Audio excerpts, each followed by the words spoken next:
Well, hello, welcome back to Ravenwood Acres. Today is part 3 of emergency communications, and we're going to be talking GMRS radios or General Mobile Radio Service. Um, well, the reason I'm picking GMRS for this radio or for this series is, in my opinion, it is the best option for most. No, it's not the best option for everyone, but for most. Why? The three main reasons are: no test is required. It does require a license, but no test. Affordable, off the shelf, ready, and easy to use. We'll talk a little more detail of all that here as we get along. But if you don't know what GMRS is, I'm going to give you a little bit more details about it, just so you have an idea. I know I might lose a few people in there, but just bear with me. I'll keep it as short as possible. So GMRS is a licensed radio service that uses channels around the 462 megahertz, 462 megahertz to 467 megahertz. Most commonly, it's used for short distance two-way voice communications on handheld type radios, which this is handheld, or you might hear some people call them HTs. And then mobile radios, which is typically a radio that's mounted in your vehicle. However, some of these small configurations can be, an external battery pack and can be put in a backpack or an ammo can, or there's a lot of configurations that are pretty cool, especially for the emergency preparedness community. And one of the cool parts is they can use repeater systems, and some of the more higher end off the shelf ones do have the repeater channels built in, which is plus. We'll talk repeaters at the end.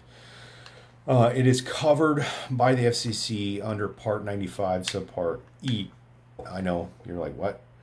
FCC is a whole huge animal that is a complicated, even for people who have dealt with the FCC for years and been licensed ham radio operators and whatnot.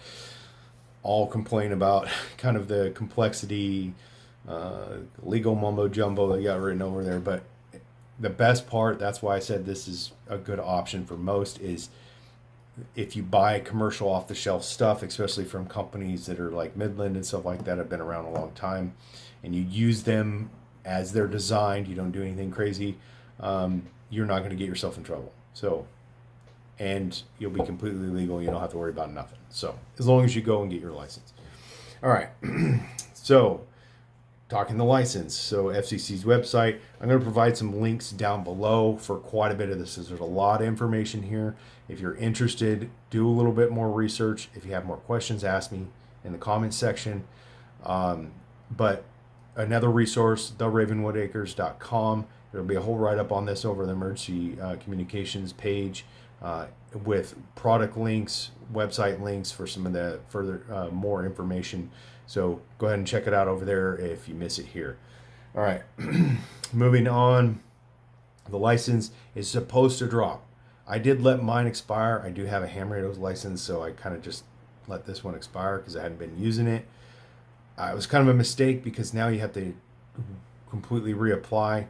It doesn't take long. You usually reapply 24 hours later after you pay your fee and whatnot. You usually normally have your license and you're good to go. You're good to get on the airwaves.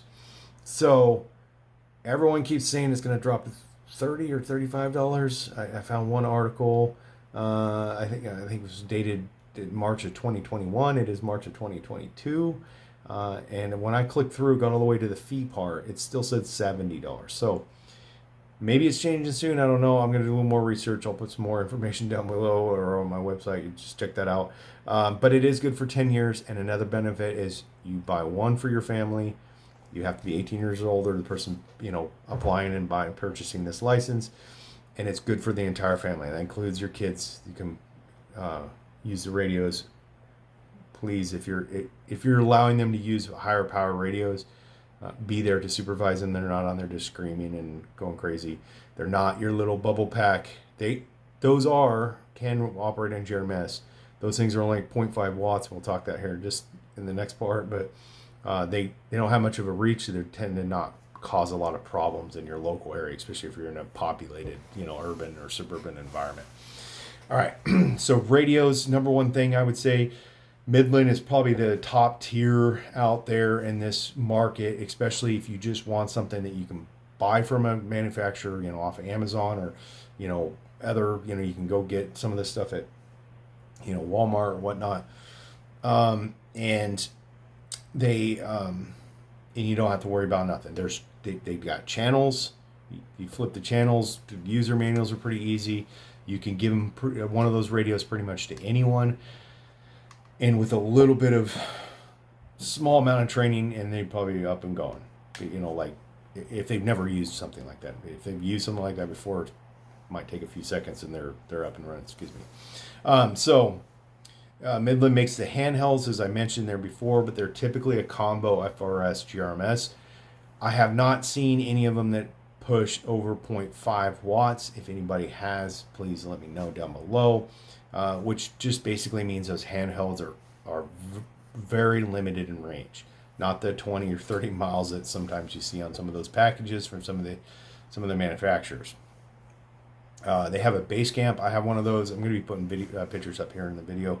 It's kind of a cool concept. They made it before they came out with their micro mobiles, but it's neat because it has like everything: weather radio, AM, FM, has a crank, has a light on it, built-in battery, or you can use your own.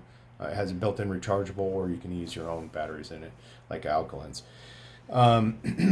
And then the micro mobile series goes from 5 watts to 50 watts, and has which mobile radios, typically, like I said, mount in the vehicle, external antenna, which gives you much better propagation.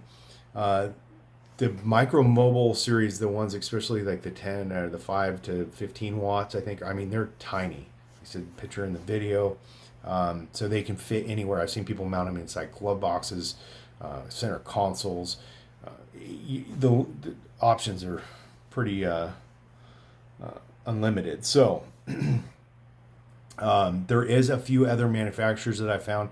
Baofeng makes specifically the UV9G, which is their GRMS. It's waterproof. It's $50. The UV5Rs, which are licensed or marketed as a amateur radio, can operate in the GMRS frequencies. I'm going to give you all disclaimer right now. If you're using a radio that's not designed for Part 95 subpart E, you run the risk of getting yourself in trouble. One of the biggest things you need to look at on a mobile radio or any radio, if you get it and it says it's for whatever frequencies it's supposed to be authorized to use, or it's FCC certified or whatever, is you pull the battery pack, particularly on a mobile, or if it's a handheld. If you go on a mobile, if you look inside there'll be a label. You're going to see an FCC ID, and that FCC ID, you can actually go to the website and look it up and see what it is actually approved for. So ways to ensure that you don't get yourself in these situations if you decide to buy one of these other, like Baofengs or something like that, is, if you're using them, like I said, in a urban or suburban environment, do not allow, kids, or don't be that person yourself that's on there just being an idiot and playing music or doing something else. It's going to get in trouble no matter what, over the radio. Because most of those handhelds have usually at least 5 watts, so they have much further range. Therefore, the chances of you interfering and causing problems with somebody else are much more likely. So don't do it. Just be respectful when you're on the airways, no matter what radio or what type of radio you're operating. All right, there's my little spiel. Let me get back to my notes here.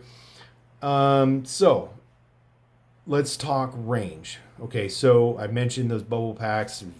Used to be, there's always jokes about those ones, the Motorola's, and there's a bunch of other different brands, Uniden, 20, 30, 40, whatever, crazy claims of distance.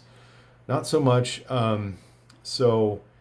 However, now if you are operating one of these mobile radios in a vehicle or at a base station or whatever with an good external antenna set up properly, you're probably going to easily get 20 miles on average, depending on your like if you live down in a bowl and there's mountains all the way around you, and no one else lives in that bowl, you might only be able to talk to people in that bowl.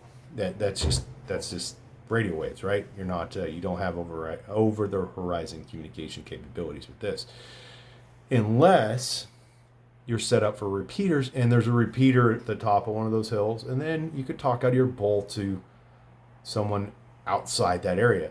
Those repeaters are easy to find. You go to mygmrs.com. I've been a member over there for years. There definitely has been a growth in the number of repeaters, but there's probably a good likelihood that you may not find one in your local area.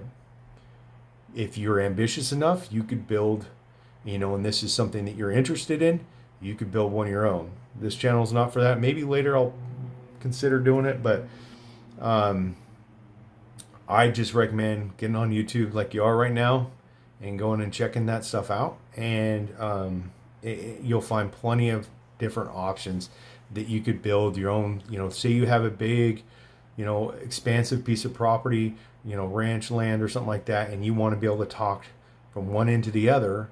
You could set something like that up to where you and your family or people that work on your property, you could talk that whole property with mobile radios, especially if you're in one of those areas where cell phones don't work, right?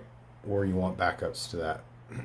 So the example I'm going to put up here on the screen is one in Spokane, Washington, or in the vicinity of Spokane, Washington. You see this guy here. He has all the information for the repeater. You can go on the map on this mygmrs.com. You can basically go search your local area and find. You can sign up in here, make an account, put your name up in there, start making contacts with people. They have the schedules for GMRS nets. But like I said, if you see here, he's got about the estimated range of this repeater, about 40 miles. That's pretty good. So if you're anywhere within that ring on this map here, if you see that, you can probably talk to somebody, depending on, like I said, if you're down the person down in that hole, maybe not. But so that's pretty much it for GMRS. I think it's a great thing to add to your preps. It's something that's overlooked. We become very reliant on our cell phones, which there's nothing wrong with that, but only having one way to communicate is a failure, right? So I highly recommend looking into GMRS if you haven't already. If you're not willing to go down the ham radio, amateur radio rabbit hole, then maybe GMRS is the right one for you. I appreciate you guys all watching. Please like the video, subscribe to the channel, check us out at theravenwoodacres.com. Check out the links down below, our other social media links, product links, and if you have questions, once again, put them down below. I'll get back to you as soon as possible. Have a great day, and see you for part 4.